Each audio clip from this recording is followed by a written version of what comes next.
ನಮಸ್ಕಾರ ವೀಕ್ಷಕರೇ, welcome back to the Barkas channel. ಇವತ್ತು ನಾನು ಕ್ವಿಕ್ ಆಗಿರುವಂತ ಒಂದು ಬ್ರೇಕ್ಫಾಸ್ಟ್ ರೆಸಿಪಿನ ಮಾಡಿ ತೋರಿಸ್ತಾ ಇದ್ದೇನೆ. ಇದನ್ನು ಬ್ಯಾಚುಲರ್ಸ್ ರೆಸಿಪಿ ಅಂತಾನು ಹೇಳ್ಬೋದು, ಹಾಗೂ ತಕ್ಷಣಕ್ಕೆ ಆಗ್ತದೆ, 5 ನಿಮಿಷ ಸಾಕಾಗ್ತದೆ. ಸೊ ಅರ್ಜೆಂಟಿನಲ್ಲಿರೋರಿಗೆ, ಡ್ಯೂಟಿಗೆಲ್ಲ ಹೋಗೋರಿಗೆ, ಬೆಳಿಗ್ಗೆ ಟೈಮ್ ಇರೋದಿಲ್ಲ ಅಂತವರಿಗೆ, ಆಮೇಲೆ ಮಕ್ಕಳಿಗೆ ಟಿಫಿನ್ ಬಾಕ್ಸ್ಗೆ ಏನಾದ್ರೂ ಮಾಡಿ ಕೊಡ್ಬೇಕಿದ್ರೆ ಇದು ತುಂಬಾ ಕ್ವಿಕ್ ಆಗಿ ಮಾಡುವಂತ ಈಸಿ ರೆಸಿಪಿ. ಸೊ ಬನ್ನಿ ವೀಕ್ಷಕರೇ, ರೆಸಿಪಿನ ಸ್ಟಾರ್ಟ್ ಮಾಡೋಣ. ವೀಕ್ಷಕರೇ, ನಮ್ಮ ಎಲ್ಲಾ ವಿಡಿಯೋಸ್ ಗಳನ್ನು ನೋಡ್ತಾ ಇರಿ. ತುಂಬಾ ಈಸಿ ಆಗಿರೋ ರೆಸಿಪೀಸ್ ಗಳನ್ನು ಅಪ್ಲೋಡ್ ಮಾಡಿದ್ದೇನೆ. ನಮ್ಮ ವಿಡಿಯೋಸ್ ನಿಮ್ಗೆ ಇಷ್ಟ ಆಗ್ತಾ ಇದ್ರೆ ಲೈಕ್, ಶೇರ್, ಕಮೆಂಟ್ ಮಾಡಿ, ಹಾಗೂ ಚಾನೆಲ್ ನ ಸಬ್ಸ್ಕ್ರೈಬ್ ಮಾಡೋದನ್ನ ಮರಿಬೇಡಿ. ಬನ್ನಿ ಈಗ ರೆಸಿಪಿ ಶುರು ಮಾಡೋಣ. ಸೊ ವೀಕ್ಷಕರೇ, ಈಗ ಅವಲಕ್ಕಿ ಉಸ್ಲಿನ ಹೇಗೆ ಮಾಡೋದಂತ ನೋಡೋಣ ಬನ್ನಿ. ಮೊದಲಿಗೆ ನಾವು ಇಲ್ಲಿ ಒಗ್ಗರಣೆನ ರೆಡಿ ಮಾಡ್ಕೊಳ್ಳೋಣ. ಒಂದು ಪಾತ್ರೆನ ಬಿಸಿಗೆ ಇಟ್ಕೊಂಡು ಅದರಲ್ಲಿ ನಾನು ತೆಂಗಿನ ಎಣ್ಣೆನ ಸೇರಿಸ್ತಾ ಇದ್ದೇನೆ. ಈಗ ಚಳಿಗೆ ತೆಂಗಿನ ಎಣ್ಣೆ ಗಟ್ಟಿ ಆಗ್ತದೆ. ಸೊ ತೆಂಗಿನ ಎಣ್ಣೆಯಲ್ಲಿ ಮಾಡಿದ್ರೆ ಒಳ್ಳೆ ಫ್ಲೇವರ್ ಬರ್ತದೆ. ನೋಡಿ ವೀಕ್ಷಕರೇ, ತೆಂಗಿನ ಎಣ್ಣೆ ಕರಗಿ ಸ್ವಲ್ಪ ಬಿಸಿ ಕೂಡ ಆಗಿದೆ. ಈಗ ನಾನು 1 ಚಮಚದಷ್ಟು ಸಾಸಿವೆನ ಹಾಕ್ತಾ ಇದ್ದೇನೆ. ಸಾಸಿವೆ ಚೆನ್ನಾಗಿ ಸಿಡಿಬೇಕು. ಇದರೊಟ್ಟಿಗೆ ಸಾಸಿವೆ ನೋಡಿ ಸಿಡಿಲಿಕ್ಕೆ ಸ್ಟಾರ್ಟ್ ಆಯ್ತಲ್ವಾ. ಈಗ 1 ಚಮಚದಷ್ಟು ಜೀರಿಗೆ,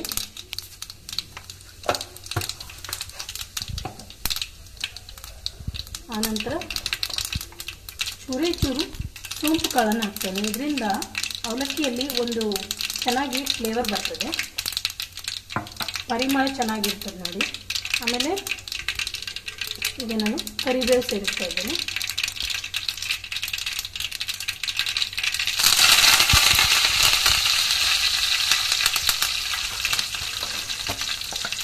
ಈಗ ಸ್ವಲ್ಪ ಶೇಂಗಾ ಬೀಜ ಅಥವಾ ನೆಲಗಡಲೆ ಬೀಜ ಹೇಳ್ತಾರಲ್ಲ, ಇದನ್ನು ಸ್ವಲ್ಪ ಹಾಕೋಣ. ಇದು ಎಷ್ಟು ಹಾಕಿದಷ್ಟು ಟೇಸ್ಟ್ ಚೆನ್ನಾಗಿ ಬರ್ತದೆ, ಹಾಗಂತೇಳಿ ಅದನ್ನೇ ಹಾಕೋದಲ್ಲ, ಸ್ವಲ್ಪ ಹಾಕಬೇಕು. ಈಗ ಶೇಂಗಾ ಸ್ವಲ್ಪ ಫ್ರೈ ಮಾಡುವ, ಹಸಿ ಇತ್ತಲ್ಲ ಅದು ಸ್ವಲ್ಪ ಕ್ರಿಸ್ಪಿ ಆಗಬೇಕು.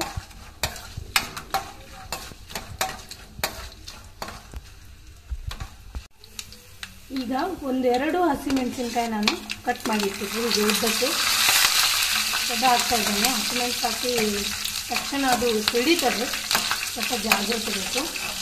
ಆನಂತರ ನಾವು 1 ಈರುಳ್ಳಿನ ಹೆಚ್ಚಿಟ್ಟಿದ್ವಿ, ಅದನ್ನು ಸಹ ಸೇರಿಸ್ತಾ ಇದ್ದೇನೆ.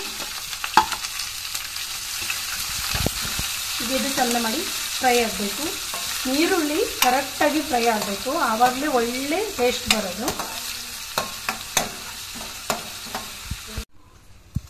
ಈಗ ಅಲ್ಲಿ ನೀರುಳ್ಳಿ ಫ್ರೈ ಆಗಲಿಕ್ಕೆ ಟೈಮ್ ಉಂಟಲ್ಲ, ಆವಾಗ ನಾವು ಈ ಅವಲಕ್ಕಿನ ಸ್ವಲ್ಪ ತೊಳೆದು ಇಟ್ಕೊಳ್ಳುವ. ನೋಡಿ, ಇದು ದಪ್ಪ ಅವಲಕ್ಕಿ. ಅವಲಕ್ಕಿಯಲ್ಲಿ ತುಂಬ ವೆರೈಟಿ ಬರ್ತದೆ, ಆದರೆ ಅವಲಕ್ಕಿ ಉಸ್ಲಿಗೆ ನಾವು ಈ ಅವಲಕ್ಕಿನ ಉಪಯೋಗ ಮಾಡಬೇಕು. ಸ್ವಲ್ಪ ದಪ್ಪ ಅವಲಕ್ಕಿ ಅಂತ ಹೇಳಿದರೆ ಕೊಡ್ತಾರೆ ಅಂಗಡಿಯಲ್ಲಿ. ಸೊ ಇದನ್ನು ಸ್ವಲ್ಪ ನೀರು ಹಾಕಿ ಇಟ್ಕೊಳ್ಳೋ. ಜಾಸ್ತಿ ಹೊತ್ತು ನೀರಲ್ಲಿ ನೆನೆ ಹಾಕೋದಲ್ಲ, ಜಸ್ಟ್ ಒಂದು ಸ್ವಲ್ಪ ಈ ರೀತಿ ಕ್ಲೀನ್ ಮಾಡೋದು. ಯಾಕಂದರೆ ನೋಡಿ, ಸ್ವಲ್ಪ ಅದರಲ್ಲಿ ಅದು ಪ್ರಿಪೇರ್ ಆಗಬೇಕು, ಅದರ ಮೇಲೆ ಧೂಳಿನ ಅಂಶ ಎಲ್ಲ ಇರುವ ಚಾನ್ಸ್ ಇರ್ತದೆ. ಸೊ ನಾವು ಸ್ವಲ್ಪ ನೀರು ಹಾಕಿ ಅದನ್ನು ಕ್ಲೀನ್ ಮಾಡಿ ಆಮೇಲೆ ಅದನ್ನು ಇದರಲ್ಲಿ ಒಗ್ಗರಣೆಗೆ ಸೇರಿಸಿದ್ರೆ ಆಯಿತು. ಸ್ವಲ್ಪ ನೀರು ಇದು ಡಿಪ್ ಆಗುವ ತನಕ ಹಾಕೊಳ್ಳುವ.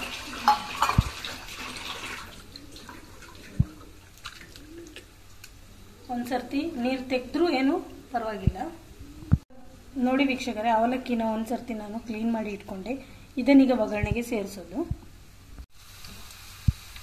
ನೋಡಿ ವೀಕ್ಷಕರೇ, ಈರುಳ್ಳಿ ಚೆನ್ನಾಗಿ ಫ್ರೈ ಆಯಿತು. ಇಷ್ಟು ಫ್ರೈ ಆದರೆ ಸಾಕಾಗ್ತದೆ. ಈಗ ಇದಕ್ಕೆ 1 ಚಿಟಿಕೆಯಷ್ಟು ನಾವು ಅರಿಶಿನ ಹಾಕುವ, ಚಂದ ಕಲರ್ ಬರ್ತದೆ. ಲೈಟಾಗಿ ಹಳದಿ ಕಲರಲ್ಲಿ ಚಂದ ಕಾಣ್ತದೆ. ಆಮೇಲೆ ಇದು ಟೇಸ್ಟಿಗೆ ಸಹ ಒಳ್ಳೆಯದು. ಈಗ ರುಚಿಗೆ ತಕ್ಕಷ್ಟು ಉಪ್ಪು ಬೆರೆಸುವ.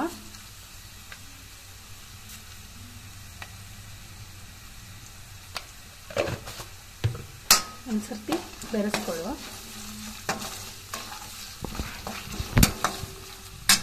ಈಗ ನಾವು ತೊಳೆದು ಕ್ಲೀನ್ ಮಾಡಿಟ್ಟಂಥ ಅವಲಕ್ಕಿನ ಹಾಕೊಳ್ಳುವ.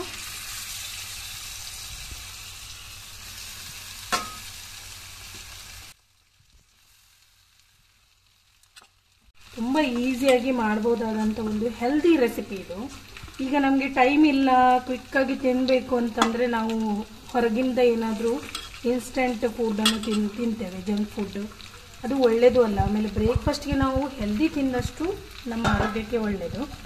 ಸೊ ಇದನ್ನು ಮಾಡಿಕೊಂಡು ತಿನ್ಬೋದು. ಇದು ಹೆಲ್ದಿ ಕೂಡ, ಆಮೇಲೆ ಕ್ವಿಕ್ ಕೂಡ ಆಗ್ತದೆ, ಏನು ಜಾಸ್ತಿ ಸಮಯ ತಗೊಳ್ಳೋದಿಲ್ಲ. ಈಗ ಅದನ್ನು ಮಿಕ್ಸ್ ಮಾಡೋದು. ನೋಡಿ ವೀಕ್ಷಕರೇ, ಎಲ್ಲ ಒಗ್ಗರಣೆ ಜೊತೆ ಅವಲಕ್ಕಿನೂ ಮಿಕ್ಸ್ ಆಗಿ ಆಯಿತು. ಈಗ ನಾವು ಕೊನೆಯಲ್ಲಿ ಸ್ವಲ್ಪ ಒಂದು ಸಣ್ಣ ಹೋಳು ಲಿಂಬೆ ರಸನ ಸೇರಿಸ್ಕೊಳ್ಳುವ. ಸ್ವಲ್ಪ ಹುಳಿ ಟೇಸ್ಟ್ ಬಂದರೆ ಚೆನ್ನಾಗಿರ್ತದೆ. ಇದು ಬೇಡ, ಇಷ್ಟ ಇಲ್ಲ ಅಂದರೆ ಸ್ಕಿಪ್ ಕೂಡ ಮಾಡ್ಬೋದು, ಏನು ಪರವಾಗಿಲ್ಲ. ಲಿಂಬೆ ನಂತರ 1 ಚಮಚದಷ್ಟು ಸಕ್ಕರೆನ ಸೇರಿಸುವ. ಹುಳಿ ಮತ್ತು ಖಾರ ಪ್ಲಸ್ ಇದು ಸಿಹಿ, ಒಳ್ಳೆ ಕಾಂಬಿನೇಷನ್, ಟೇಸ್ಟ್ ಚೆನ್ನಾಗಿರ್ತದೆ.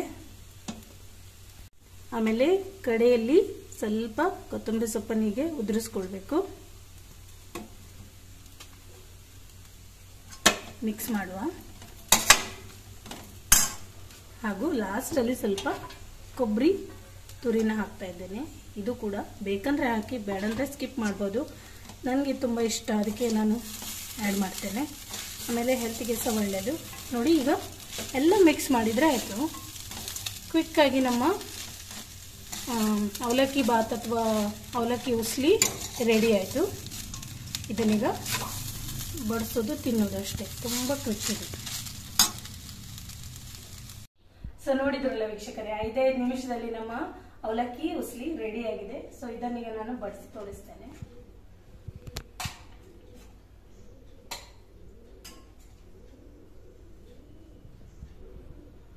ಹೀಗೆ ಇದರ ಮೇಲೆ ಸ್ವಲ್ಪ ನಾವು ಈ ಥರ ಸಪೂರ ಶೇವ್ ಬರುತ್ತಲ್ಲ, ಇದನ್ನು ಹಾಕಿ ತಿಂತಾ ಇದ್ರೆ ತುಂಬ ಮಜವಾಗಿರುತ್ತೆ. ಸೊ ಕ್ವಿಕ್ಕಾಗಿ ನಮ್ಮ ರೆಸಿಪಿ ರೆಡಿ ಆಯಿತು. ನೀವು ಸಹ ಇದನ್ನೊಮ್ಮೆ ಮಾಡಿ ನೋಡಿ. ಬ್ರೇಕ್ಫಾಸ್ಟ್ಗೆ ತುಂಬ ಈಸಿ ರೆಸಿಪಿ ಇದು. ಸೊ ಆಮೇಲೆ ನಮ್ಮ ರೆಸಿಪಿ ನಿಮಗೆ ಇಷ್ಟ ಆಗಿದ್ದರೆ ಲೈಕ್, ಶೇರ್, ಕಮೆಂಟ್ ಮಾಡೋದನ್ನು ಹಾಗೂ ಸಬ್ಸ್ಕ್ರೈಬ್ ಮಾಡೋದನ್ನು ಮರಿಬೇಡಿ. ಮುಂದೆ ಇದೇ ಥರ ಕ್ವಿಕ್ ಆಗಿರುವಂಥ ಹೆಲ್ದಿ ರೆಸಿಪಿ ಜೊತೆ ನಿಮ್ಮನ್ನು ಭೇಟಿ ಆಗ್ತೀನಿ. ಅಲ್ಲಿವರೆಗೂ take care, bye bye, thank you for watching.